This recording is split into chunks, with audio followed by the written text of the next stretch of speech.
Réflexion du jour sur le fait que le système veut que les gens soient des athées, ou au moins la mentalité athée.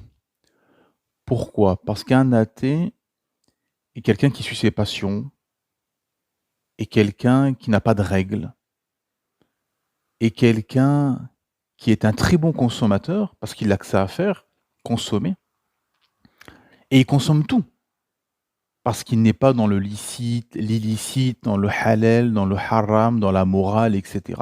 Il n'a pas de texte, il n'a pas la culpabilité d'avoir son seigneur qui le surveille. Il n'a pas cette projection du futur, ce pragmatisme de se dire qu'il y aura un jour du jugement et il devra répondre de ses actes. Et donc, il suit ses passions, il consomme et surtout, il ne remet pas en question le système.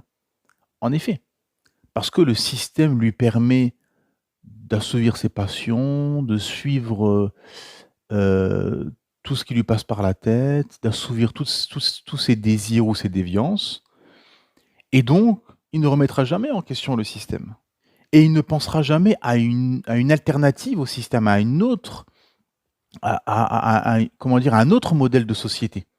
Contrairement aux religieux, surtout aux musulmans, qui, ne consomment pas, tout azimut, qui a des règles. Il y a beaucoup de choses qu'il ne peut pas consommer parce que c'est illicite. Heu, il ne va pas consommer ce qui détruit la société parce que c'est illicite. Tout ce qui est casino, jeux d'argent, cigarettes, drogue, alcool, et cetera. Il a son cheminement spirituel qui l'occupe. Donc, un croyant, un musulman qui est dans un cheminement spirituel, qui est, heu, dans une recherche spirituelle, dans une quête de spiritualité, il sera moins préoccupé et occupé par la dunya.